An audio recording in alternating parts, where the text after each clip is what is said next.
जी ने कांग्रेस को खाली हाथ रखा, कुछ दिया नहीं, खाली हाथ कांग्रेस है। बीजेपी ने निषाद को कुछ नहीं दिया। अब सवाल ये है कि ये गठबंधन क्या कहलाता है?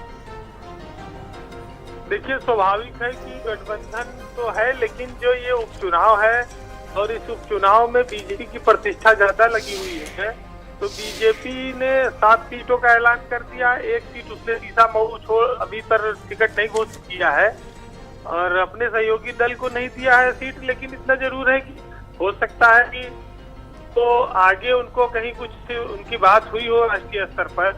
लेकिन ये उपचुनाव उत्तर प्रदेश सरकार के लिए लोकसभा के बाद एक बड़ा चुनाव है, क्योंकि बीजेपी लोकसभा में हार गई थी। अब उसको फिर से अपनी जो पोजीशन है वो पब्लिक के बीच में एक मैसेज देना है कि वो वापसी कर रहे हैं, और इस उपचुनाव में वो इसीलिए रिस्क नहीं लेना चाहते थे, इसलिए उन्होंने सहयोगी दलों को सीट नहीं दी।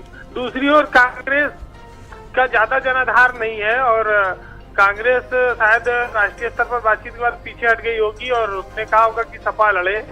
तो ये उपचुनाव के भाजपा और सपा के बीच है ही।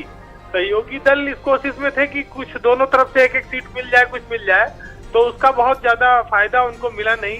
लेकिन आज महत्वपूर्ण बात यह है कि फूलपुर में और कटेरी में बीजेपी ने धर्मराज निषाद को और पटेल को जो टिकट दिया है, ये दोनों बसपा से पहले विधायक रह चुके हैं।